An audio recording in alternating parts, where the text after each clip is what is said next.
जय श्रीमन नारायण। नमस्कार दोस्तों, मेरे चैनल में आपका स्वागत है।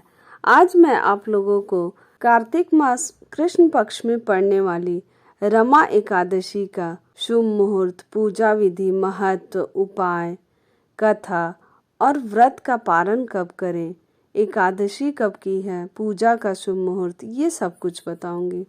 इसलिए आप लोग मेरे वीडियो में अंत तक बने रहें, वीडियो को स्किप ना करें और जो लोग मेरे चैनल पे नए हैं चैनल को सब्सक्राइब कर लें, बेल आइकन प्रेस करना ना भूलें। हिंदू पंचांग के अनुसार हर साल कार्तिक माह के कृष्ण पक्ष की एकादशी तिथि पर रमा एकादशी का व्रत रखा जाता है। इस दिन जगत के पालनहार श्री हरि विष्णु की पूजा करने और व्रत रखने का विधान है। सभी एकादशियों में रमा एकादशी को सबसे शुभ और महत्वपूर्ण माना जाता है। इसे रंभा एकादशी के नाम से भी जाना जाता है। यह एकादशी दिवाली के 4 दिन पहले आती है। रमा एकादशी व्रत को सबसे महत्वपूर्ण एकादशी में से एक माना जाता है। रमा एकादशी का व्रत करने से ब्रह्म हत्या सहित अनेक प्रकार की पाप नष्ट हो जाते हैं। जो भी व्यक्ति रमा एकादशी के दिन व्रत रखता है उसके सभी पाप मिट जाते हैं। इस दिन श्री नारायण की उपासना करने से व्यक्ति को उत्तम लोक की प्राप्ति होती है। साथ ही एकादशी का व्रत करने से मन और शरीर दोनों स्वस्थ रहते हैं।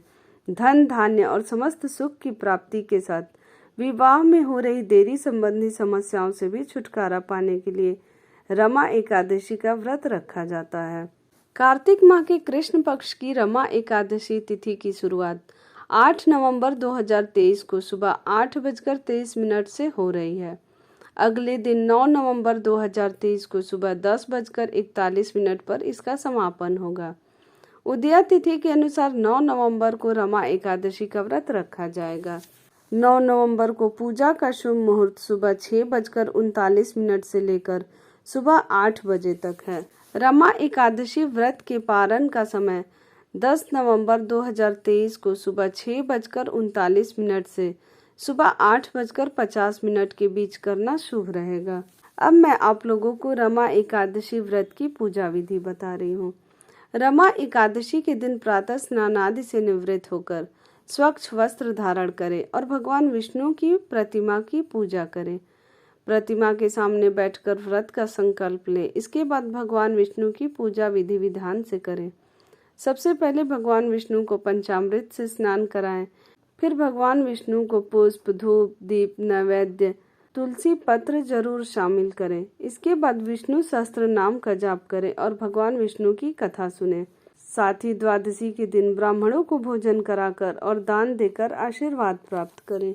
रमा एकादशी व्रत के दिन इन नियमों का पालन जरूर करना चाहिए।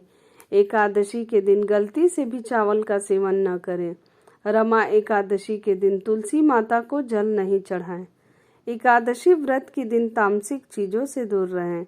एकादशी व्रत रख रहे हैं तो झूठ बोलने से बचें। साथ ही किसी का अनादर या अपमान न करें।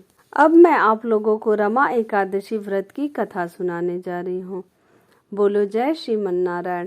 धर्मराज युधिष्ठिर कहने लगे कि हे भगवान, कार्तिक कृष्ण पक्ष की एकादशी का क्या नाम है, इसकी विधि क्या है, इसके करने से क्या फल मिलता है, आप विस्तार पूर्वक बताइए।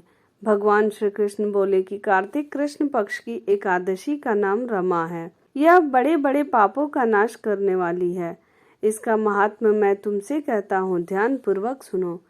हे राजन, प्राचीन काल में मुचुकुंद नाम का एक राजा था।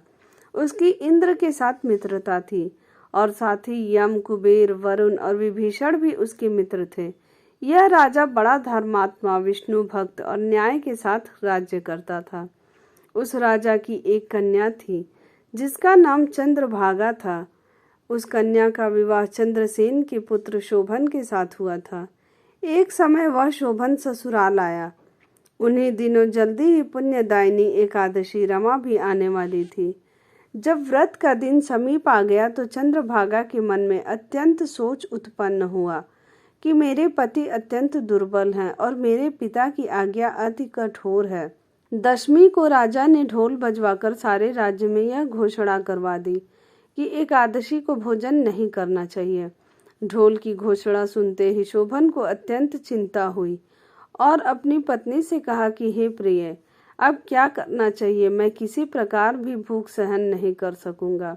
ऐसा उपाय बतलाओ कि जिससे मेरे प्राण बच सके, अन्यथा मेरे प्राण अवश्य चले जाएंगे।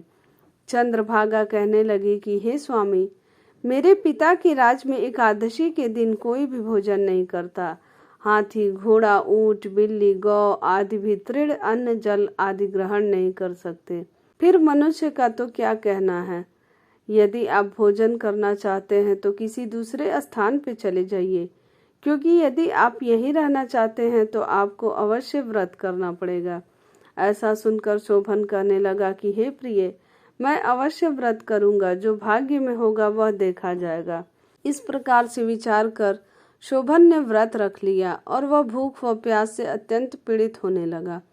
जब सूर्य नारायण अस्त हो गए और रात्रि को जागरण का समय आया, जो वैष्णवों को अत्यंत हर्ष देने वाला था, परंतु शोभन के लिए अत्यंत दुखदायी हुआ। प्रातः काल होते शोभन के प्राण निकल गए। तब राजा ने सुगंधित काष्ठ से उसका दाह संस्कार करवाया, परंतु चंद्रभागा ने अपने पिता की आज्ञा से अपने शरीर को दग्ध नहीं किया और शोभन की अंत्येष्टि क्रिया के बाद अपने पिता के घर में ही रहने लगी। रमा एकादशी के प्रभाव से शोभन को मंदराचल पर्वत पर धन धान्य से युक्त तथा शत्रुओं से रहित एक सुंदर देवपुर प्राप्त हुआ।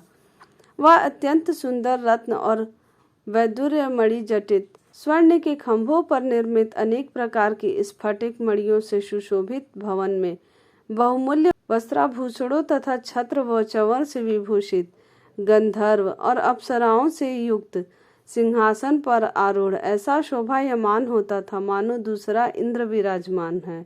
एक समय मुचुकुंद नगर में रहने वाले सोम शर्मा नामक ब्राह्मण तीर्थ यात्रा करता हुआ घूमता घूमता उधर जा निकला और उसने शोभन को पहचान कर कि यह तो राजा का जमाई शोभन है, उसके निकट गया।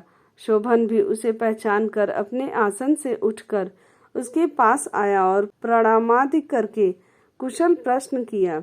ब्राह्मण ने कहा कि राजा मुचुकुंद और आपकी पत्नी कुशल से हैं। नगर में भी सब प्रकार से कुशल है, परंतु हे राजन, हमें आश्चर्य हो रहा है। आप अपना वृतांत कहिए कि ऐसा सुंदर नगर जो न कभी देखा न सुना, आपको कैसे प्राप्त हुआ। तब शोभन बोला कि कार्तिक कृष्ण पक्ष की रमा एकादशी का व्रत करने से मुझे यह नगर प्राप्त हुआ, परंतु यह अस्थिर है। यह स्थिर हो जाए ऐसा उपाय कीजिए। ब्राह्मण कहने लगा कि हे राजन, यह स्थिर क्यों नहीं है और कैसे स्थिर हो सकता है, आप बताइए, फिर मैं अवश्य में यह उपाय करूंगा। मेरी इस बात को आप मिथ्या न समझिए। शोभन ने कहा कि मैंने इस व्रत को श्रद्धा रहित होकर किया है, अतः यह सब कुछ अस्थिर है। यदि आप मुचुकुंद की कन्या चंद्रभागा को यह सब वृत्तांत कहें तो यह स्थिर हो सकता है। ऐसा सुनकर उस श्रेष्ठ ब्राह्मण ने अपने नगर लौटकर चंद्रभागा से सब वृत्तांत कह सुनाया। ब्राह्मण के वचन सुनकर चंद्रभागा बड़ी प्रसन्नता से ब्राह्मण से कहने लगी कि हे ब्राह्मण, ये सब बातें अब आपने प्रत्यक्ष देखी हैं या स्वप्न की बातें कर रहे हैं। ब्राह्मण कहने लगा कि हे पुत्री, मैंने महावन में तुम्हारे पति को प्रत्यक्ष देखा है, साथ ही किसी से विजय न हो ऐसा देवताओं के नगर के समान उनका नगर भी देखा है। उन्होंने यह भी कहा है कि यह स्थिर नहीं है, जिस प्रकार वह स्थिर रह सके सो उपाय करना चाहिए। चंद्रभागा कहने लगी कि हे विप्र, तुम मुझे वहां ले चलो, मुझे पति देव के दर्शन की तीव्र लालसा है। मैं अपने किए हुए पुण्य से उस नगर को स्थिर बना दूंगी। आप ऐसा कार्य कीजिए जिससे उनका हमारा संयोग हो, क्योंकि वियोगी को मिला देना महान पुण्य है।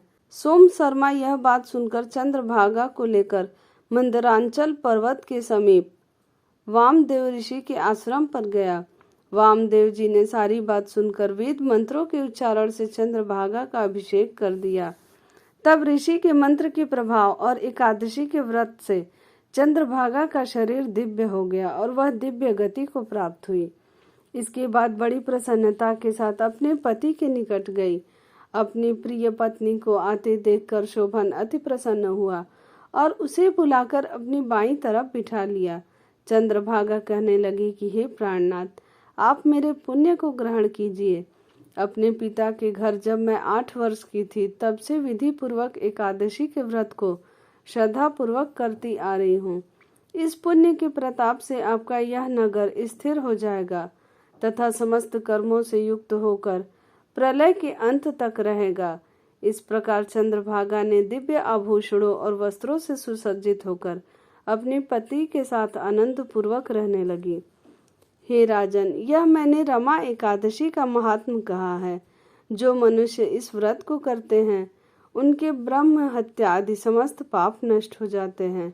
कृष्ण पक्ष और शुक्ल पक्ष दोनों की एकादशियां समान हैं, इनमें कोई भेदभाव नहीं है, दोनों समान फल देती हैं। जो मनुष्य इस महात्म को सुनते हैं वे समस्त पापों से छूटकर विष्णु लोक को प्राप्त होते हैं। बोलो जय श्रीमन नारायण। अगर आपको मेरी यह कथा और जानकारी अच्छी लगी हो तो मेरे वीडियो को लाइक शेयर जरूर करें, चैनल को सब्सक्राइब कर लें और कमेंट में जय श्रीमन नारायण जरूर लिखें।